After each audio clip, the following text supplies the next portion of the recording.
इन 3 जगहों पर दान कभी मत करना, वरना धन और धर्म दोनों चले जाएंगे। दर्शक बंधुओं, आज की कहानी बहुत ही जीवन उपयोगी है। इस कहानी को अगर आपने ध्यान से सुन लिया तो आपका पैसा कभी व्यर्थ नहीं जाएगा और ना जीवन में कभी आपका पतन होगा। तो दोस्तों, कौन सी ऐसी वस्तु है जिस वस्तु को यदि दान में दे तो दान देने वाला कंगाल हो जाता है? किए गए उस दान का फल उसे दंड के रूप में भोगना पड़ता है। तो चलिए आज की कहानी शुरू करते हैं। मित्रों, अवंती राज्य के जंगलों में एक नाग और नागिन रहती थी। दोनों के बीच बड़ा ही गहरा प्रेम था। दोनों एक पहाड़ी पर प्रेम पूर्वक रहती थी। एक दिन की बात है, नागिन अपने भोजन की तलाश में जंगल में घूमने के लिए निकल गई। जंगल में पहुंचने पर एक जगह उसने देखा कि एक गोबर खाने वाला कीड़ा जो देखने में बहुत बड़ा था। नागिन ने सोचा कि आज भोजन में हमें कुछ मिला तो है नहीं, क्यों ना आज इस कीड़े को ही खाकर अपना पेट भर लूं। इतना सोचने के बाद वह सर्पिणी उस कीड़े के पास जाती है। सर्पिणी उस कीड़े को अपना शिकार बनाने ही वाली थी कि उसी समय वो कीड़ा एक मनुष्य के रूप में बदल जाता है। उसने देखा कि कीड़ा एक दिव्य राजा के रूप में परिवर्तित हो गया। यह देखकर वो नागिन बड़ी हैरान थी। राजा तो वहां से चला गया और नागिन वहां से भोजन की व्यवस्था करके अपने नाग के पास लौट आती है। दर्शक बंधु, नागिन ने यह बात अपने पति नाग से कही कि हे स्वामी, आज मैंने जंगल में एक बड़ी ही विचित्र घटना देखी है, जिसे देखकर मैं बहुत आश्चर्यचकित हूं। नाग ने पूछा, ऐसा तुमने क्या देख लिया जिसे तुम विचित्र बता रही हो? तब नागिनी कहती है, हे स्वामी, आज मैं जब भोजन के लिए जंगल में गई तो मैंने एक जगह पर एक बड़े ही विशाल शरीर वाले कीड़े को देखा। मैंने सोचा कि उस कीड़े को अपना भोजन बना लूं। जैसे ही मैं उस पर आक्रमण करने के लिए आगे बढ़ी तो वो कीड़ा एक राजा के रूप में बदल गया। ये बात मेरे समझ में नहीं आई कि अगर वो कीड़ा था तो राजा कैसे बन गया? अगर वो कोई राजा था तो फिर वो कीड़ा क्यों बना? नागिन की ये बात सुनकर के नाग बहुत जोर से हंसता हुआ कहने लगा, हे प्रिय, मुझे लगता है कि जंगल में आज तुमने राजा धर्मध्वज को देख लिया है, जो इसी देश का राजा है। नाग की बात सुनकर के नागनी और भी ज्यादा हैरान होती है। पूछने लगी, हे महाराज, राजा धर्मध्वज ने ऐसे कौन से बुरे कर्म कर दिए जो उसे कीड़ा बनना पड़ गया? वो इस तरह की अधम गति को क्यों प्राप्त हुआ? हमने तो सुना है कि हमारे अवंती के महाराज तो बड़े धर्मात्मा हैं, बिना दान पुण्य किए तो वे भोजन भी नहीं करते हैं, फिर उनसे ऐसा कौन सा पाप बन गया? तब नाग कहता है, हे भद्रे, राजा धर्मध्वज का यही स्वभाव तो उनके लिए मुसीबत बन गया कि वे अत्यंत दानी धर्मात्मा है। उन्होंने कुछ ऐसा दान कर दिया जिसके कारण राजा धर्मध्वज को कीड़े की योनि भोगनी पड़ी।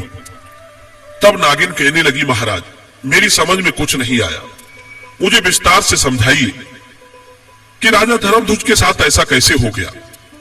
तब नाग कहता है, हे प्रिय, ध्यान से सुनो कि दान धर्म करने वाला राजा इस कीट योनि को कैसे प्राप्त हुआ। प्राचीन समय की बात है और इस प्रसिद्ध नगरी अवंतिका में एक महादानी राजा धर्मध्वज राज किया करता था।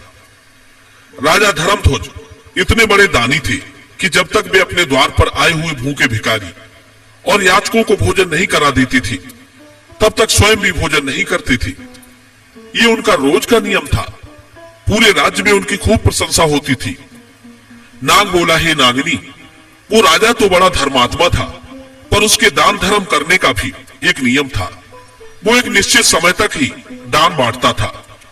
राजा धर्मध्वज सुबह 10 बजे से दान बांटना शुरू करता था और सूर्यास्त होते होते दान देना बंद कर देता था। सूर्यास्त के बाद अगर कोई उसके यहाँ आ जाता था तो वो उसे दान नहीं देता था, बल्कि अगले दिन आने के लिए कहता था। राजा की ख्याति धीरे धीरे देश विदेशों में फैल चुकी थी। राजा धर्मध्वज बड़ा ही महादानी राजा था। अब तो हर रोज उसके द्वार पर याचकों की भीड़ लगी रहती थी। वो प्रत्येक दीनहीन को दोनों हाथों की अंजलि में जितनी स्वर्ण मुद्राएं आती थी उतना धन दे देती थी। सभी याचक राजा की जय जयकार करते हुए चले जाते थे। मित्रों, उसी अवंतिका नगरी में एक किसी गांव में जंगल के आसपास एक ब्राह्मण परिवार निवास करता था। ब्राह्मण बड़ा ही तपस्वी था। उसकी पत्नी और वे दोनों बड़े आराम से अपना जीवन यापन करते थे।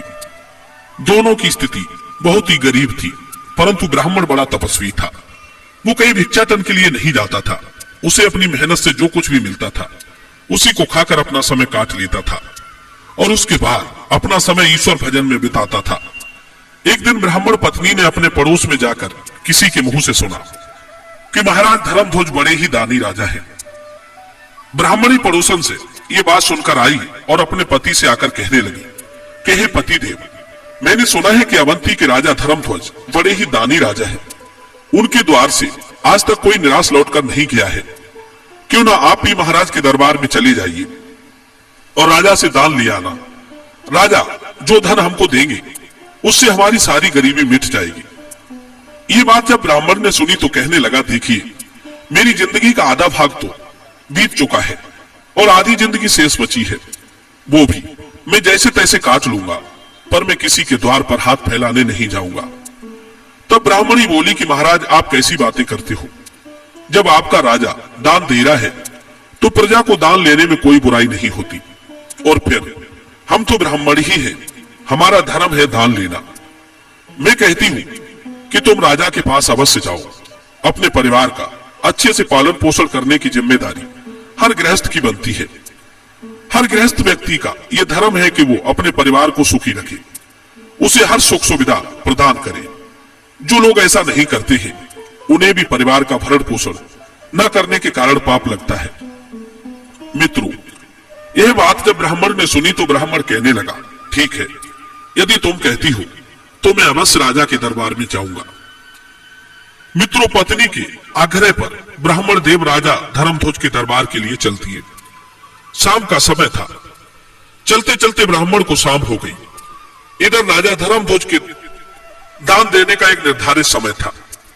उस दिन राजा के दरबार में जितने भी याचक आए थे वे सब दान लेकर जा चुके थे। अब राजा का दान देने का समय समाप्त हो चुका था। सभी दान पेटिकाओं पर ताले लगा दिए गए थे। इधर ब्राह्मण बड़ी दूर से राजा के पास पैदल चलकर आया था, लेकिन उसके आते आते सूर्यास्त हो चुका था। अब महाराज ने दान देना बंद कर दिया। वे अपनी दान पेटिका बंद करके राजमहलों को जा रही थी। उसी समय रास्ते में ब्राह्मण उनके मार्ग में आ जाता है और कहने लगा, महाराज, मैंने सुना है आप हर दिन गरीब को दान देते हो। मैं भी एक गरीब ब्राह्मण हूं और काफी दूर से चलकर पैदल तुम्हारे द्वार पर आया हूं। कृपया मुझे भी दान दीजिए। सूर्यास्त के बाद अपने पास एक ब्राह्मण को आया देखकर राजा कहने लगा कि ब्राह्मण देव, मुझे क्षमा करना, मेरा एक नियम है कि मैं सूर्यास्त के बाद दान देना बंद कर देता हूं। आप मेरे पास सूर्यास्त के बाद आए हो, अब आप वापस लौट जाइए और प्रातः काल आप मेरे पास आना, तब मैं आपको दान दूंगा। कल जब आप मेरे पास आओगे तो मैं आपको आज का भी और कल का भी दोनों दिन का दान दूंगा। इस समय मैं दान पेटिकाओं पर ताला लगा चुका हूं, अब मैं आपको दान नहीं दे सकता। ब्राह्मण थोड़ा जिद्दी स्वभाव का था, तपस्वी था, राजा से परिचित नहीं था, तो कहने लगा, महाराज, मुझे आज ही दान दे दीजिए, मैं कल तक इंतजार नहीं करूंगा। रोज रोज दान लेने के लिए आपके यहां मैं नहीं आ सकता। जब राजा ने यह बात सुनी तो राजा को कुछ क्रोध आया, परंतु ब्राह्मण जानकर के राजा ने फिर उसको समझाया कि ब्राह्मण देव, तुम्हें कल ही दान लेने के लिए आना पड़ेगा। मैं तुम्हें कल ही दान दे सकता हूं, आज दान नहीं दे सकता। फिर ब्राह्मण बोला कि नहीं महाराज, मैं दान केवल आज ही लूंगा, कल मैं आपके पास नहीं आऊंगा। ये बात राजा को कुछ अच्छी नहीं लगी। राजा क्रोध में आया और क्रोधित होकर के राजा ने वहां कुछ घोड़ों की लीद पड़ी थी, क्योंकि राजा चलते चलते घोड़ों के अस्तबल के पास आ पहुंचे थे। वही एक जगह घोड़ों की लीद पड़ी थी। राजा ने देखा कि ब्राह्मण आज ही दान लेने की हट कर रहा है, तो दान के रूप में राजा ने घोड़े की लीद उठाकर ब्राह्मण की कमंडल में डाल दी। उसकी दोनों मुट्ठी में जितनी लीद आई उतनी लीद उठाकर ब्राह्मण को देने लगा। ब्राह्मण ने भी सम्मान से अपना जो भिक्षा पात्र था वो आगे कर दिया। राजा ने ब्राह्मण की कमंडल में लीद डाल दी। ब्राह्मण उस लीद को लेकर सम्मान से अपने घर की ओर चल देता है। इधर घर पर उसकी पत्नी इंतजार कर रही थी। हमारे ब्राह्मण देव राजा से दान लेकर आते होंगे। ब्राह्मणी तो सोच रही थी कि राजा साहब उन्हें सोने की मोहरें देगा, हमारी सारी दरिद्रता मिट जाएगी। मित्रों, उधर जब ब्राह्मण को आता देखा तो ब्राह्मण पत्नी बड़ी प्रसन्न होती है और ब्राह्मण से कहने लगी कि हे पतिदेव, आज महाराज ने आपको कितना दान दिया है।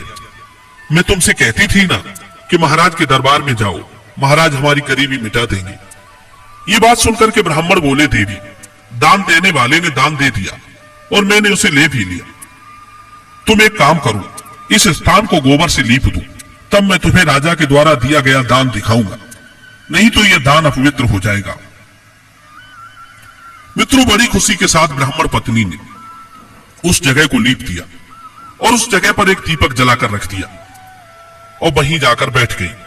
उसके बाद ब्राह्मण देव ने वो लीद से भरा हुआ पात्र अपनी ब्राह्मणी को दे दिया। यह देखकर के ब्राह्मणी बड़ी आश्चर्यचकित हुई, कहने लगी, हे ब्राह्मण देव, ये कैसी मजाक है। ब्राह्मण ने कहा, मजाक कैसी है, जो राजा ने दान में दिया है वो मैंने तुम्हें लाकर दे दिया। अब तो मित्रों ब्राह्मणी बड़ी दुखी हुई कि राजा ने लीद का दान दिया है, क्या राजा के घर में धन की कमी हो गई। चलो कोई बात नहीं, महाराज से गलती हो गई होगी, आप फिर से राजा के पास चले जाना। मित्रों, ब्राह्मण बड़ा स्वाभिमानी था। वो कहने लगा कि नहीं भद्रे, अब मैं महाराज के दरबार में कदापि नहीं जाऊंगा। मित्रों, उस दिन के बाद ब्राह्मण कभी राजा के पास दान मांगने नहीं गया। जैसे तैसे वो अपने जीवन को बिताने लगा। अपनी घास फूस की कुटिया में ब्राह्मण रह रहा था और धीरे धीरे अपना समय निकाल रहा था। मित्रों, ब्राह्मण ने उस लीद को अपने घर के द्वार पर रख दिया। तो आपको बता दें मित्रों कि दान का जो फल होता है वो कर्ता को 1000 गुना होकर वापस मिलता है। यदि आपने अपने जीवन में किसी चीज का दान किया है तो परलोक में उसका फल हजारों लाखों गुना बढ़कर मिलता है। राजा ने जो लीद का दान किया था वो लीद भगवान की कृपा से दिन दूनी रात चौगुनी बढ़ने लगी। ब्राह्मण के घर के द्वार पर धीरे धीरे लीद का एक पहाड़ सा बनता चला गया। लीद का वो ढेर बढ़ते बढ़ते बहुत बीच में हो गया। जैसे ब्याज की दर धीरे धीरे बढ़ती चली जाती है, उसी तरह राजा के दान का फल बढ़ता जा रहा था।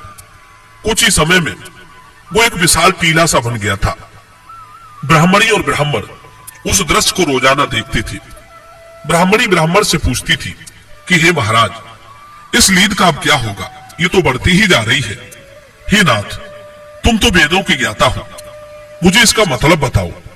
तब ब्राह्मण ने बताया, हे ब्राह्मणी, ये राजा का दान का फल बढ़ रहा है और इस फल को उसे ही भोगना पड़ेगा। यदि हम इसे उपयोग में ले रहे होते तो राजा को इसका शुभ फल प्राप्त होता। अब जबकि ये हमारे किसी काम की नहीं है तो इसका परिणाम अब राजा को ही भोगना पड़ेगा।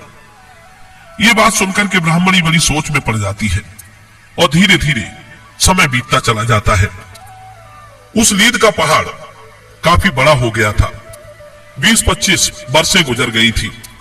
एक दिन की बात, राजा धर्मध्वज वन में शिकार करने के लिए जाता है, परंतु राजा धर्मध्वज को उस दिन कहीं कोई आखेट नहीं मिलता है। जब कोई शिकार नहीं मिला तो राजाओं के पहले नियम होते थे कि राजा को जब कोई आखेट ना मिले तो वो बिना आखेट के वापस लौट करके नगर नहीं जाता था, चाहे उन्हें मार्ग में ही कहीं ना कहीं रुकना पड़े। अब तो राजा धर्मध्वज विचार करने लगा कि शाम का वक्त हो गया है और सूर्यास्त होने के बाद किसी जीव को सताना क्षत्रियों का धर्म नहीं होता। इसलिए अब हमें आखेट के लिए वन में आगे नहीं जाना चाहिए और यही किसी स्थान पर ठहर जाना चाहिए। अब तो राजा साहब उस जंगल में ही अपने ठहरने का स्थान ढूंढने लगते हैं। ढूंढते ढूंढते वे उसी ब्राह्मण के घर पहुंच जाते हैं जिसे राजा ने 20-25 वर्ष पहले लीद का दान किया था, लेकिन राजा उस घटना को भूल चुका था।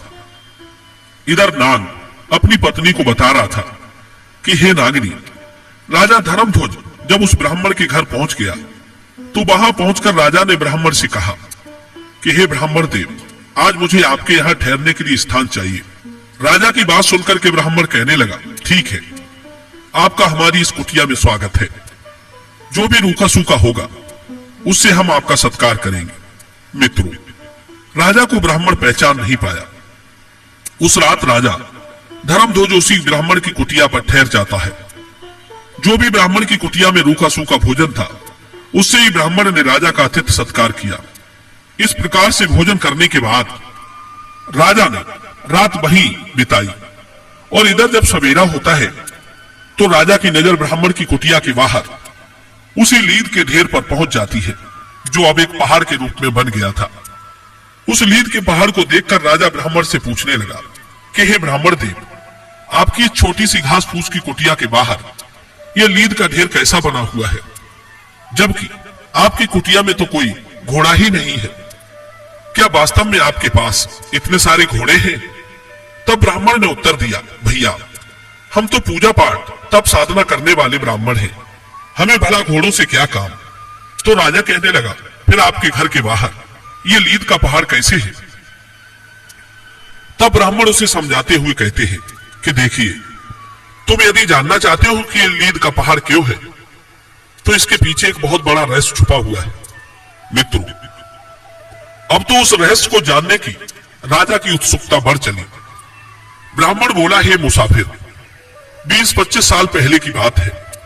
मेरी पत्नी ने मुझे जबरदस्ती राजा के यहाँ दान लेने के लिए भेजा था। इस अवंती देश का जो राजा है वो बड़ा ही दानी धर्मात्मा है। वो रोजाना 1.25 मन सोने का दान करता है। तो अपनी पत्नी के कहने पर मैं राजा के पास दान लेने चला गया। मेरे पहुंचने पर पता नहीं राजा ने क्यों मुझे दान देने से इनकार कर दिया। इसके पीछे की वजह तो मैं नहीं जानता हूं कि राजा ने ऐसा क्यों किया। जब मैं उसे दान लेने की जिद कर रहा था तो वो मुझे अगले दिन आने को कह रहा था, लेकिन मैंने राजा की बात नहीं मानी। जब मैं दान लेने की जिद करने लगा तो राजा ने क्रोध में आकर मेरे कमंडल में घोड़े की लीद उठाकर डाल दी। मैंने राजा का वो दान स्वीकार कर लिया।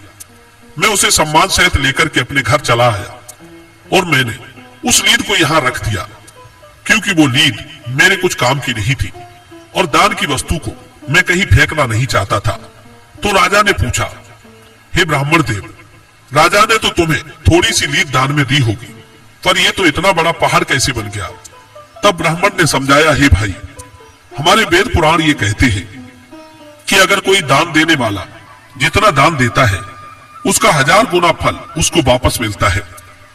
राजा का वो दान समय के साथ हजारों गुना बढ़कर जमा हो गया है। अब अपने उस दान का फल राजा को खुद ही भोगना पड़ेगा, क्योंकि इसे हमने अपने उपयोग में नहीं लिया। तब नाग बोला, हे नागनी, ब्राह्मण की यह बात सुनकर के राजा के रोंगटे खड़े हो जाते हैं। उसके पैरों को नीचे जमीन खिसक जाती है। राजा तो इस बात को भूल चुका था, लेकिन ब्राह्मण के बताने पर राजा को वे सारी बातें याद आ जाती है कि मैंने ही ये लीद एक ब्राह्मण को दान में दी थी। अब तो राजा बहुत ज्यादा घबरा गया। दोनों हाथ जोड़कर के ब्राह्मण से पूछने लगा कि हे ब्राह्मण देव, राजा इसका फल कैसे भोगेगा? मुझे इतनी बात और बता दो। ब्राह्मण ने कहा, देखो, ये लीद का ढेर अब उसी राजा को खाना पड़ेगा। जब तक वो इसके खा नहीं लेता तब तक ये बढ़ता रहेगा। ब्राह्मण की बात सुनकर राजा की आत्मा कांप गई। उसने सारी बात बता दी कि मैं ही अवंती का राजा हूं जिसने आपको लीद का दान किया था। अब आप मुझे क्षमा करें और मुझे इतना उपाय जरूर बता दें कि मेरा उद्धार कैसे होगा। मैं इस इतने बड़े विशाल लीद के पहाड़ को कैसे खा पाऊंगा? ये तो बहुत बड़ा ढेर हो गया है। इसका कोई उपाय तो होगा। जब राजा ने अपनी पहचान बताई तो ब्राह्मण राजा को पहचान गया और कहने लगा, यदि तुम ही वो राजा हो तो इसका परिणाम तो तुम्हें भोगना ही पड़ेगा, क्योंकि दान देने वाला यदि किसी ऐसी वस्तु का दान देता है जो वस्तु अनुपयोगी है, जो वस्तु अखाद्य है, जिस वस्तु को दान में दिया जा रहा है वो दान पाने वाले के किसी काम की नहीं है, तो उस दान की गई वस्तु का फल व्यर्थ जाता है। लेकिन तुमने मुझे जानबूझकर ऐसी वस्तु दी थी जिसका फल बढ़कर अब 1000 गुना हो गया है। अब ये आपको ही भोगना पड़ेगा। मित्रों, ये सुनकर राजा ब्राह्मण के चरणों में गिर जाता है। राजा कहने लगा, हे ब्राह्मण देव, मुझे आप ही कोई उपाय बताइए, ये मेरा पाप कैसे नष्ट हो सकता है? तो ब्राह्मण कहने लगा कि हे राजन, ब्राह्मण ने बताया कि अपने किए का फल तो भोगना ही पड़ेगा। यदि तुम इस लीद को खाने से बचना चाहते हो तो एक दूसरा उपाय मैं तुम्हारे लिए बताता हूँ। यदि तुम उस उपाय को कर लेते हो तो ये लीद तुम अकेले खाने से बच जाओगे। इसमें फिर बहुत सारे हिस्सेदार हो जाएंगे। यदि तुम वो उपाय नहीं करोगे तो तुम्हें अकेले ही ये सारी खानी पड़ेगी। तब ब्राह्मण ने उपाय बताया कि हे राजन, यदि आप अपनी स्वयं ही निंदा करवाओ, जितनी इस देश में तुम्हारी निंदा होगी उतनी ही लीद घटकर कम हो जाएगी। तब राजा बोला, हे महाराज, मेरी निंदा भला कौन करेगा? मैं निंदा जैसे काम तो मैंने किए ही नहीं है। मैं तो एक दानी राजा हूं, लोग मेरी प्रशंसा करते हैं। तब ब्राह्मण ने कहा कि तुम एक काम करो, तुम्हारे जो कुल पुरोहित हैं उनकी एक परम सुंदर कन्या है। तुम उन ब्राह्मण के घर जाओ और उनकी कन्या का हाथ पकड़कर जबरदस्ती अपने घर ले जाना और उनके मांगने पर ही उस कन्या को मत लौटाना। इस प्रकार से तुम्हारी राज्य में निंदा होनी शुरू हो जाएगी। लेकिन इस बात का ध्यान रखना है, उस कन्या के प्रति तुम्हारी नजर गंदी नहीं होनी चाहिए, नहीं तो बहुत बड़े पाप में गड़ जाओगे। तुम उस कन्या को बेटी के रूप में लेकर आना, लेकिन यह बात किसी को मत बताना कि तुम उसे बेटी बनाकर लाए हो। कन्या को ले जाकर तुम अपनी रानी के पास छोड़ देना और उससे कह देना कि वो उस कन्या को बेटी की तरह पाले। प्रजा के लोग समझेंगे कि तुमने बहुत बुरा काम किया है। फिर तो पूरे राज्य में तुम्हारी निंदा होनी शुरू हो जाएगी और ये लीद का ढेर घटकर बहुत कम रह जाएगा। मित्रों, राजा को ये उपाय समझ में आ गया। राजा बड़ा हताश था, उस लीद के ढेर को देख करके व्याकुल हो रहा था। अब तो राजा अपने राज्य को लौटा और राज्य में आकर वो सीधा अपने कुल पुरोहित के घर पहुंच जाता है। कुल पुरोहित ने जब राजा को अपने घर पर आया देखा तो उसका चेहरा बड़ा ही उदास था। कुल पुरोहित ने पूछा कि राजन, आप इतने उदास क्यों हो? तो राजा ने कहा, गुरुदेव, आप अपनी बेटी को बुलाइए, मुझे उसी से कुछ काम है। मित्रों, अब गुरुजी ने समझा कि राजा है, कुछ इनाम देगा, हो सकता है कुछ जरूरी बात पूछे। तो उन्होंने अपनी पुत्री को आवाज लगाई और जैसे ही गुरु की बेटी बाहर देखने आई तो वो सुंदर तो थी ही। राजा ने फौरन उसका हाथ पकड़ा और पुरोहित को धक्का देकर उनकी बेटी को रथ में बैठाकर अपने घर ले गया। बेचारा ब्राह्मण अपनी बेटी के लिए गिड़गिड़ाता रहा कि हे महाराज, ये आप क्या कर रहे हो?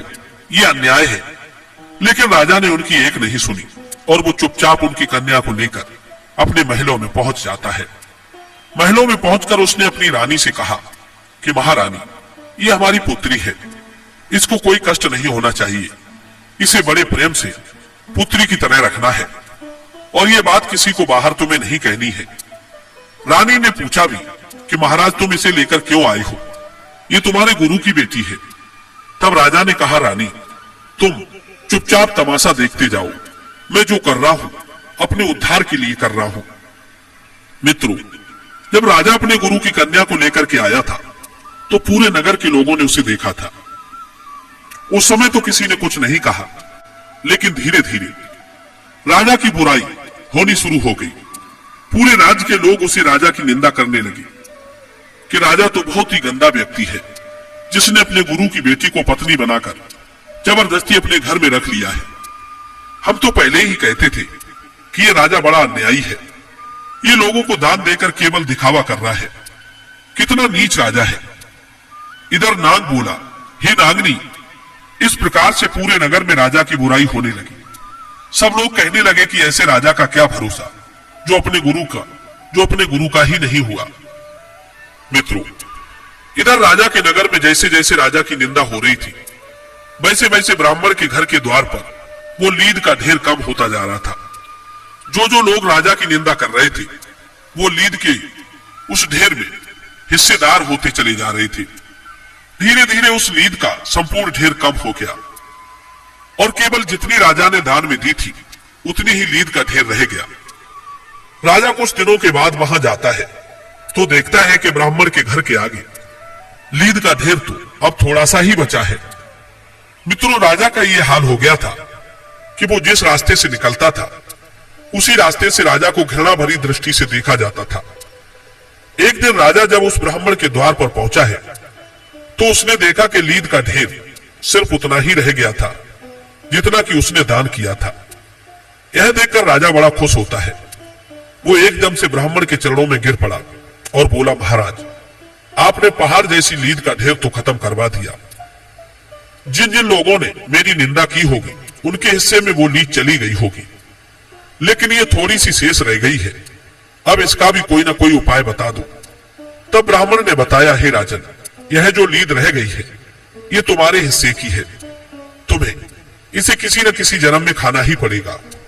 तुम्हें इसे खाने के लिए किसी जन्म में कीट की योनि धारण करनी पड़ेगी।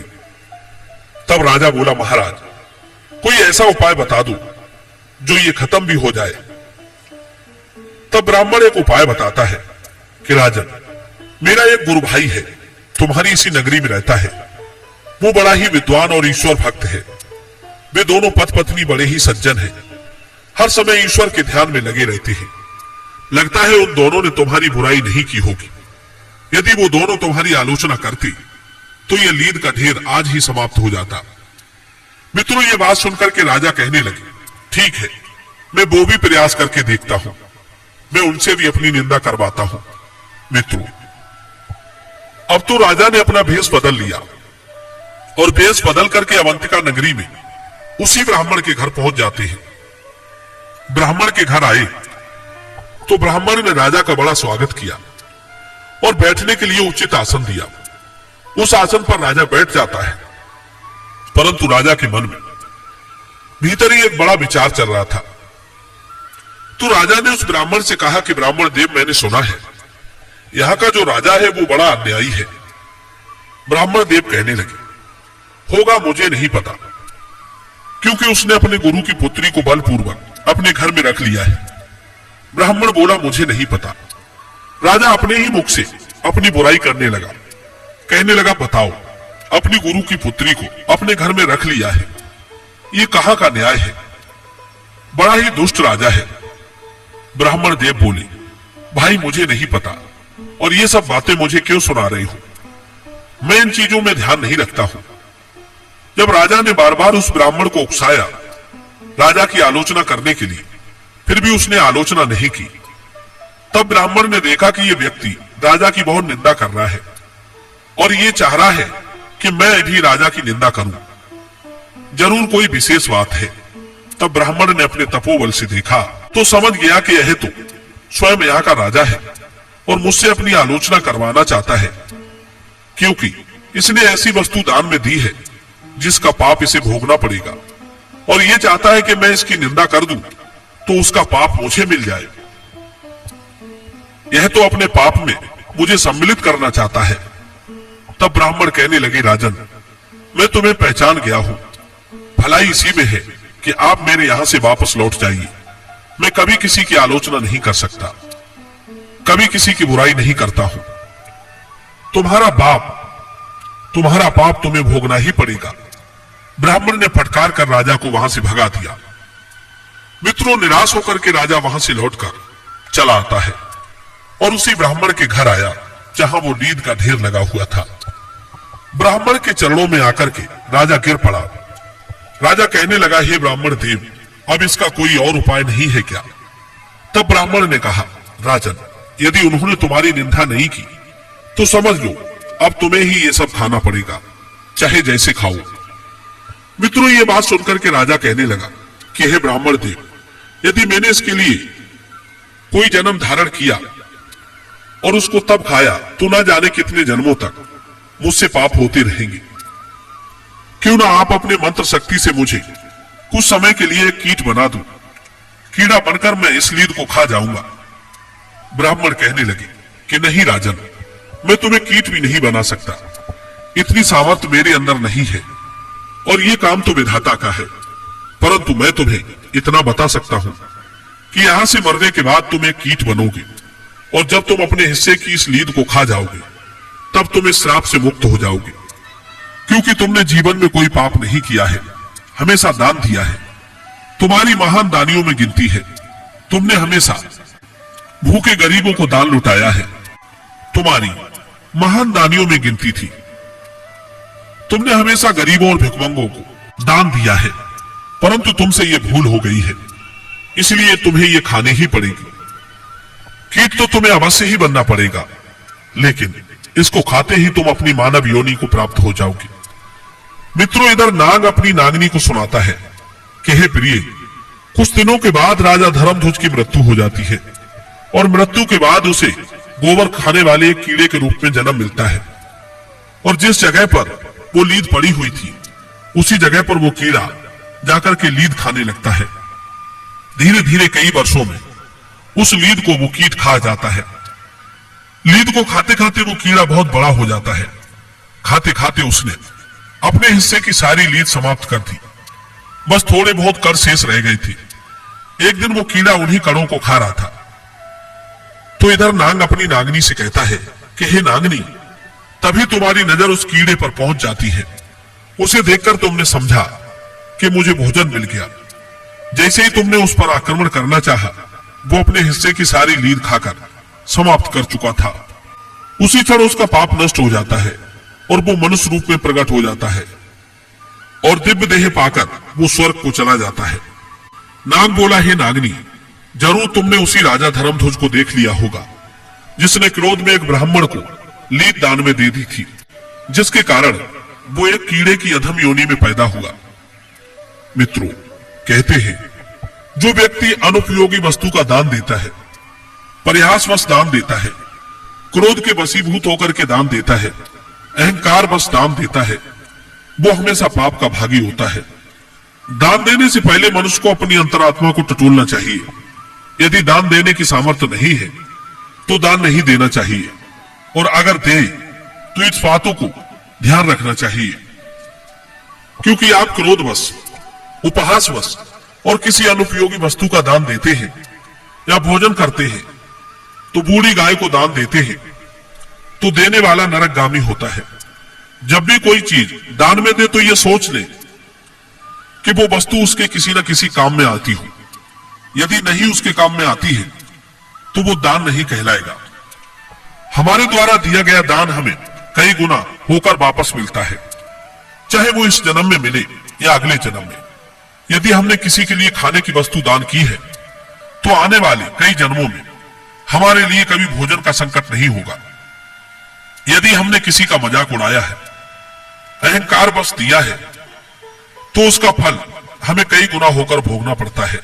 दर्शक बंधु, इस प्रकार से राजा को वो लीद खाकर के ही उस पाप से छुटकारा मिला। तो दर्शक बंधु, ऐसी किसी चीज को आप दान ना दें जो किसी के किसी काम ना आए, और कोई भी वस्तु दान में दे तो इन बातों को विशेष ध्यान रखें कि उस समय आप क्रोध की मुद्रा में ना हो, उस समय आप अहंकार में ना हो, नहीं तो उसका उल्टा फल भोगना पड़ता है। दोस्तों, ये कहानी कैसी लगी कमेंट सेक्शन में अपनी राय देना। मिलते हैं आपसे अगली वीडियो में एक नई चर्चा के साथ। आप सभी का बहुत बहुत धन्यवाद। जय श्री कृष्णा।